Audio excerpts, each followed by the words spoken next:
오늘 본문을 보면 예수님께서 회당에 들어가셔서 말씀을 전하시고 사람들을 가르치셨어요.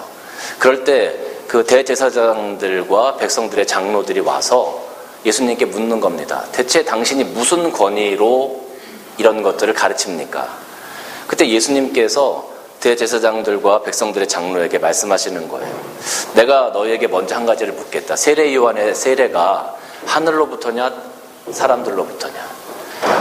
이 대제사장들이 고민에 빠졌어요. 어떤 고민이냐면, 만약에 하늘로부터라고 그러면 왜 하나님께서 주신 그 세례를 너희가 믿지 않고 세례 요한을 핍박하느냐라고 얘기할 것이고, 또 백성들로부터라고 얘기하면 사람들이 다 선지자로 생각하니까 백성들이 우리를 돌로 치면 어떻게 하지 하는 고민이 생긴 거예요.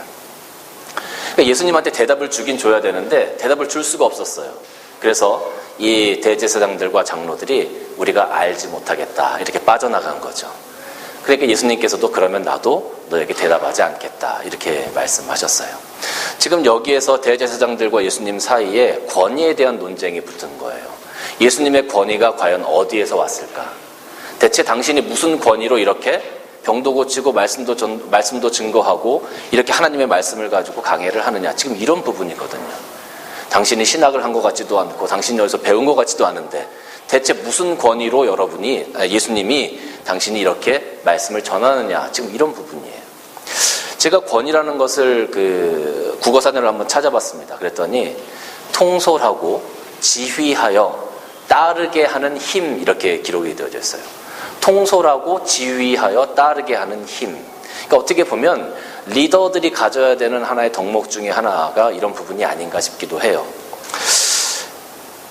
사람들은 이 권위를 갖고 싶어 해요. 자기가 권위가 있으면 사람들이 자기를 따를 것이기 때문에, 사람들이 자기를 존중하고 자기를 존경할 것이기 때문에 이 권위를 다 갖고 싶어 합니다. 그래서 일반적으로 사람들이 권위를 가질 수 있는 가장 쉬운 방법이 뭐냐 하면 이렇게 얘기하는 거예요. 내 친구 중에 검사가 하나 있는데, 내 친구 중에 의사가 있는데, 혹은 내 가족 중에 국회의원이 있는데, 뭐 이렇게 얘기를 시작해요. 그게 무슨 의미입니까? 나 이런 사람이야 이렇게 얘기하는 거예요. 나 이런 사람이야 지금. 그러니까 나 이런 사람이니까 알아서 기라는 거죠. 내가 당신보다 여러 가지 환경적으로 더 나아. 그러니까 내가 권위가 있는 거야. 이렇게 사람들이 얘기를 하려고 해요. 어떤 때는 어떤 사람들은 자기가 가지고 있는 학력이나 지식 수준, 사회적 지위나 나이 같은 것을 가지고 어떤 권위를 만들어내려고 하는 사람도 참 많이 있어요. 우리 한국 사람들 이런 얘기 많이 하죠. 호텔에 갈 때는 좋은 차를 타고 가야 됩니까? 아니면 아무 차나 타고 가도 됩니까? 호텔에 갈 때 우리가 조금 더 이렇게 존중받기 위해서는 어떤 차를 타고 가야 될까요? 사실은 그게 아무것도 쓸데없는 건데 한국에서는 작은 차를 타고 가면은 그 호텔에서 사람들이 나와서 주차 저쪽으로 하라고, 차 좀 치우라고 이렇게 얘기를 한다는 거예요. 근데 좋은 차를 타고 가면 어서 오십시오 하고 문을 탁 열어준다는 거죠. 그러니까 좋은 차를 타고 좋은 옷을 입고 사람들 앞에 나서면 자기에게 그런 어떤 권위가 생긴다고 사람들이 생각을 하는 거예요. 교회에서 목사님들도 마찬가지인 것 같아요. 작은 교회를 처음에 개척하고 막 이렇게 시작할 때는 봉고차를 타고 막 다니면서 얼마 안 되는 가정들을 신방하고 하는 것에 큰 기쁨을 가지고 아주 그것에 행복해하는 그런 목사님들이 계시는데, 나중에 이 교회가 성장하고 교회가 좀 커지면, 그리고 그 목사님들이 노회장이 되고 어떤 뭐 임원이 되고 뭐 이사장이 되고 이렇게 되면 목사님들이 교회에 자꾸 요구하는 것들이 많아져요. 차를 바꿔줘야 되고 집도 큰 집으로 옮겨줘야 되고 이런 것들을 자꾸 요구한다는 말이에요. 왜 그러냐?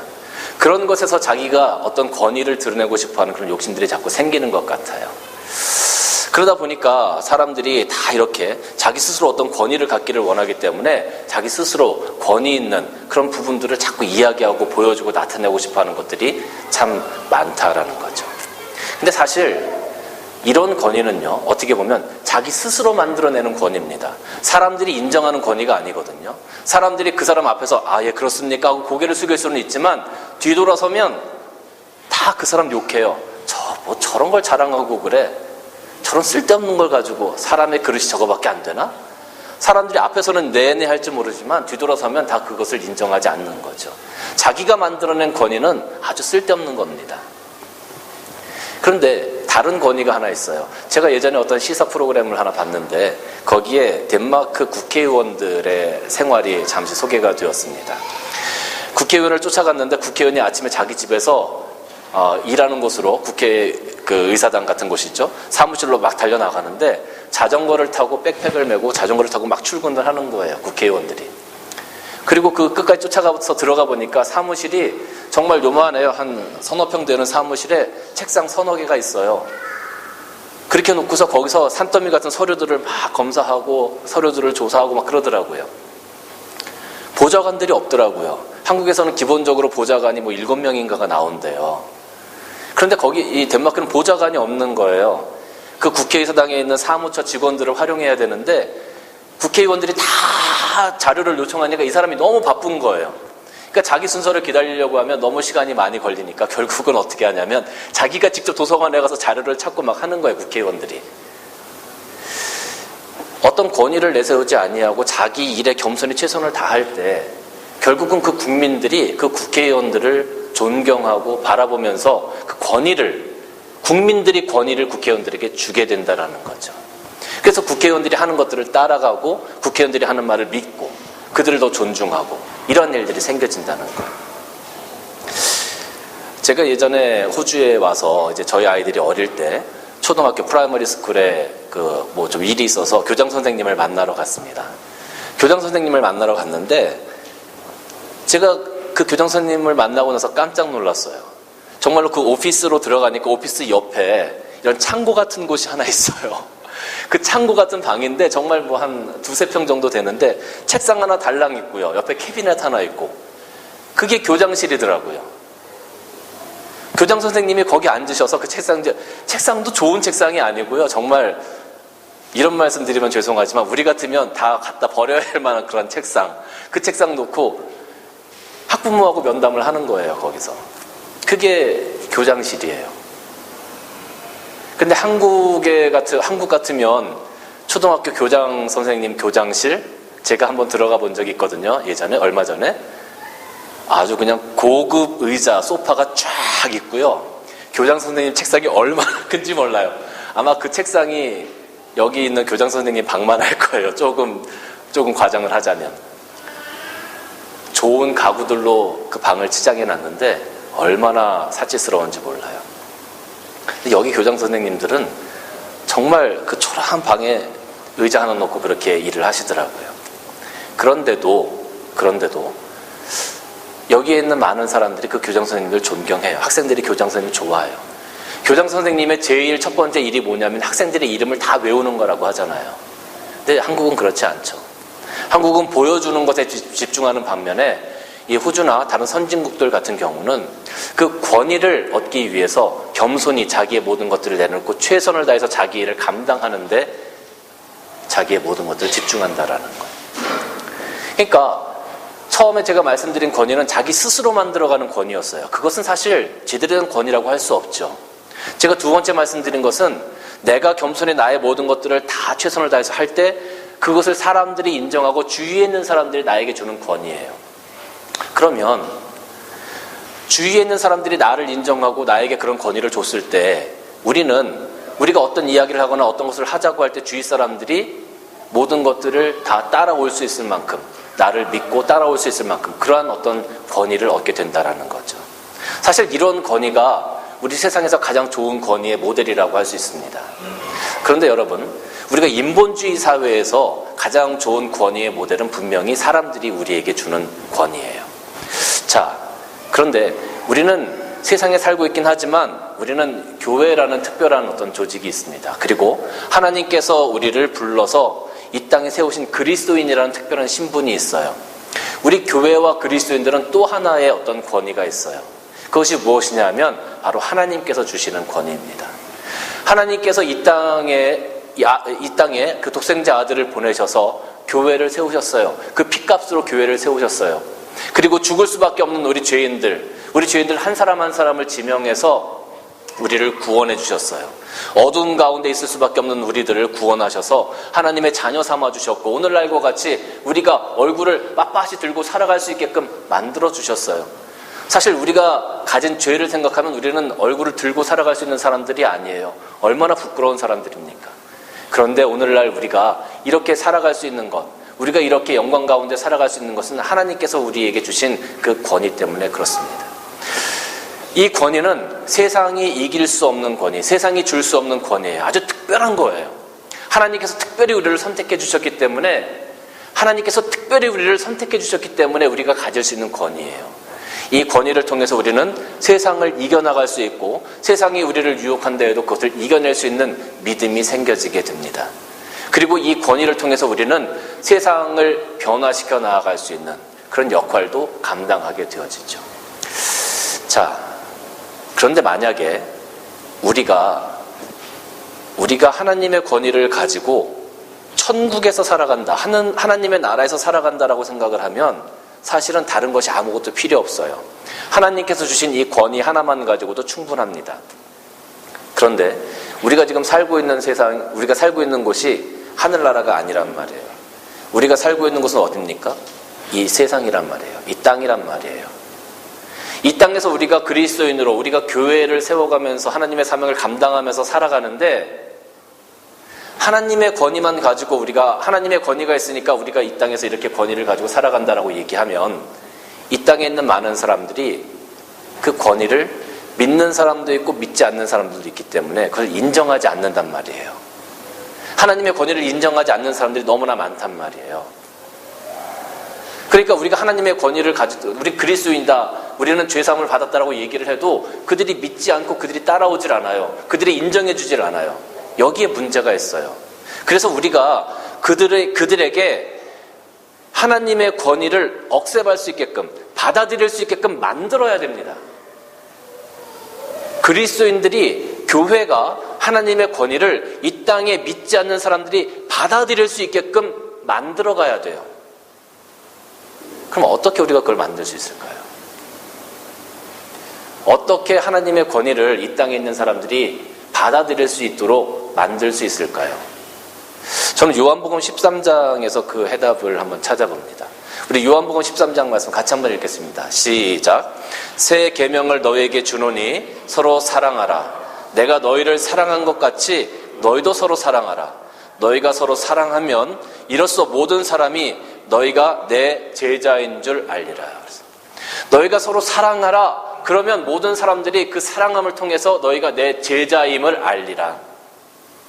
너희가 내 제자로 하나님의 권위를 가지고 있는 그리스도인들로 너희가 인정받고자 하느냐? 그렇다면 우리가 어떻게 해야 돼요? 사랑해야 합니다. 우리가 우리끼리만 사랑할 뿐만 아니라 세상에 있는 많은 사람들을 품고 갈 수 있는 큰 사랑을 우리가 가져야 된다는 거예요. 우리에게 잘해주는 사람만 사랑하는 것이 아니라, 내가 용서할 만한 사람만 용서하는 것이 아니라, 내가 용서할 수 없는 사람이라 할지라도 우리는 그 사람을 품고 가야 된다는 거죠. 그래야만 그래야만 사람들이, 아, 저 사람들은 그리스도인이구나, 저기는 정말 하나님이 계시는 교회구나 라고 인정하게 된다는 거예요.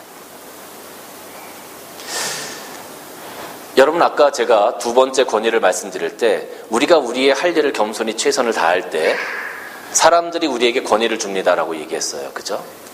우리는 하나님으로부터 권위를 받은 그리스도인들입니다. 세상에 대한 책임을 가지고 있는 그리스도인들이에요. 그런데 그것만 가지고 이 땅에서, 이 세상에서 우리의 삶을 만들어가고 하나님을 증거하기에는 너무 부족하다는 거죠. 세상 사람들이 인정하지 않으니까. 이 사람들이 인정하게끔 만들려면 우리가 이 땅에서 저들이 인정할 수밖에 없게끔 만들어야 되는데, 그것이 바로 우리의 사랑이에요. 그것이 바로 우리의 용서고 우리의 희생입니다. 그 부분이 없으면 세상이 우리를 받아들이질 않아요. 우리를 인정하지 않아요. 우리를 존중하지 않아요. 왜? 세상 사람과 똑같다고 생각하니까요. 그래서 정말로 하나님께서 우리에게 권위를 주셨는데, 이 권위의 정말 아름다운 참모습은 뭐냐? 권위의 가장 아름다운 참모습은 뭐냐? 하나님께서 주신 권위와 세상 사람들이 주는 권위, 이 사이에 있는 이 모습, 하나님이 주시는 권위와 세상 사람들이 주는 이 권위를 둘 다 받아 누릴 수 있는 이 사이에 있는 이 권위가 참 권위라고 할 수 있는 겁니다. 성경에 보면 이런 참 권위를 가지고 있는 사람이 있었어요. 저는 그 사람이 사무엘이라고 생각이 들어요. 사무엘상 16장 4절 말씀 보니까 이런 말씀이 있습니다. 사무엘이 여호와의 말씀대로 행하여 베들레헴에 이르매 성읍 장로들이 떨며 그를 영접하여 이르되 평강을 위하여 오시나이까 이렇게 물었어요. 사무엘은 선지자였습니다. 당시에 많은 선지자들이 있었을 겁니다. 그런데 다른 선지자들에게는 이렇게 묻지 않았다는 거예요. 사무엘에게 평강으로 오셨습니까? 이렇게 물었다는 거죠. 사무엘은 선지자라서 하나님께서 주신 권위가 있었어요. 백성들은 그 선지자 사무엘을 다 인정했습니다. 인정했기 때문에 사무엘이 오니까 하나님의 말씀을 가지고 오는구나. 사무엘에게 무슨 말씀을 하나님께 주셨을까? 사무엘을 100% 인정한 거죠. 100% 인정한 거죠. 사무엘에게는 정말로 참 권위가 있었습니다. 하나님께서 주신 권위도 있었고요. 사람들이 주었던 권위도 있었다는 거죠. 참 권위를 가지고 사무엘은 그 삶을 살아갔습니다. 하나님께서 이런 참 권위를 가지고 이 땅에 보내신 분이 바로 예수 그리스도이십니다. 대제사장들과 장로들이 예수님께 물었죠. 무슨 권위를 가지고 이렇게 하느냐. 저는 대제사장들과 장로들에게 이렇게 답을 주고 싶습니다. 예수님께서는 그때 답을 하지 않으셨지만 예수님께서는 하나님께서 주신 권위와 이 땅에 있는 모든 사람들이 예수님께 드리는 권위, 이 두 권위를 다 가지고 이런 일을 행하시는 분입니다라고 말이죠. 주님께서 이 땅에 오셔서 우리에게 이런 모습을 보여주신 것은 우리로 하여금 주님의 모습을 그대로 따라가게끔 만들기 위해서 우리에게 이런 모습을 보여주신 겁니다. 다시 말하면 여기 앉아있는 우리의 모든 성도들, 그리스도인들도 예수님께서 행하신 그런 모습의 권위를 가지고 이 땅에서 살아가야 된다는 거죠. 여러분들은 그리스도인입니다. 제가 아까 말씀드렸죠. 그리스도인은 하나님께서 주신 권위가 있는 사람입니다. 왜? 죽을 수밖에 없는 죄인에서 건져주셨고 의인의 모습으로 우리를 살아가게 하셨고 하나님의 자녀로 삼아주셨기 때문에 그 권위가 우리에게 있어요. 분명히 하나님께서 우리에게 주신 권위가 있어요. 이제 나머지는 이 세상으로부터 우리가 권위를 부여받아야 합니다. 하나님의 사람으로 인정받을 수 있는 권위가 우리에게 있어야 된다는 거죠. 만약에 우리가 하나님의 사람으로 인정받지 못하고 하나님께서 주신 그 권위만 가지고 있다고 하면 내가 하나님께 받은 권위가 있어. 난 이런 권위로 살아가 라고 하지만 사람들이 그걸 인정해 주지 않아요. 그러면 결국은 내 스스로 만들어낸 권위와 사람들이 다를 바 없이 그렇게 취급을 한다는 거예요. 당신 그리스도인입니까? 라고 얘기는 하지만 뒤돌아서면 저게 무슨 그리스도인이냐? 오히려 나보다 못한 걸 이렇게 사람들이 조롱의 대상이 될 수밖에 없다는 거예요. 근데 만약에 하나님의 권위가 없고 사람들이 주는 권위만 가지고 살아간다면 한도 끝도 없이 교만해지겠죠. 바벨탑을 세운 사람들처럼. 그래서 우리는 권위를 생각할 때 하나님께서 주시는 권위 그리고 사람들이 인정하는 권위 이 사이에 잘 머물러야 합니다. 교만하지도 않고 교만하지 않게 나의 모든 것들을 절제해 가면서 겸손한 가운데 사람들을 섬겨 나아가는 그런 권위가 우리에게 필요하다는 거죠. 교회 내에서도 장로님이 세워지시고 권사님이 세워지시고 집사님들이 세워지십니다. 이것도 분명히 하나님께서 우리에게 주신 권위 중에 하나입니다. 근데 그 권위를 잘못 사용하면 많은 사람들이 다쳐요. 많은 사람들이 상처를 받습니다. 오히려 그 권위를 겸손하게 사용할 수 있는 자들, 그런 지혜가 우리에게 필요하지 않나 생각이 듭니다. 사랑하는 성도 여러분, 주님께서 우리들에게 보여주신 권위를 남용하는 것도 아니었습니다.